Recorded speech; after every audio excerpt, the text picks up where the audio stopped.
આજે દેશના પાર્લામેન્ટમાં રાષ્ટ્રપતિજીનું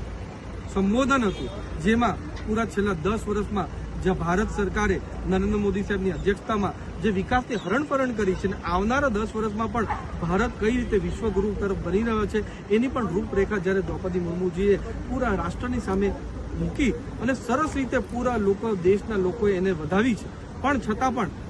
આ સ્પીચ પતી એના પછી કોંગ્રેસના પ્રમુખ લીડર એવા સોનિયા ગાંધીજીએ બહાર આવીને એકદમ અભદ્ર ટિપ્પણી આપણા દ્રૌપદી મુર્મુજી વિશે કરી છે. અમારા દ્રૌપદી મુર્મુજી આદિવાસી સમાજમાંથી આવીને કેટલા બધા ચડાવ ઉતાર કરીને મહેનત કરીને સંઘર્ષ કરીને જ્યારે આજે રાષ્ટ્રપતિના પદ લગીને પહોંચી છે, છતાં પણ જ્યારે સોનિયા ગાંધીએ એમને પુઅર લીડી થાકેલી એવા અભદ્ર શબ્દની ટિપ્પણી જે કરી છે એનો અમે પૂરજોશ વિરોધ કરીએ છીએ. અમારા આદિવાસી સાંસદો, ધારાસભ્ય, દરેક સમાજના સાંસદો અને પૂરો દેશ સોનિયા ગાંધીની જે વિચારધારા છે, જે અમારા આદિવાસી સમાજના ખિલાફ જે એમનું ઝેર એમના મનમાં છે એનો વિરોધ કરે છે અને અમે બધા લોકો માંગ કરીએ છીએ કે સોનિયા ગાંધી આના માટે દેશભરની સામે દ્રૌપદી મુર્મુજીને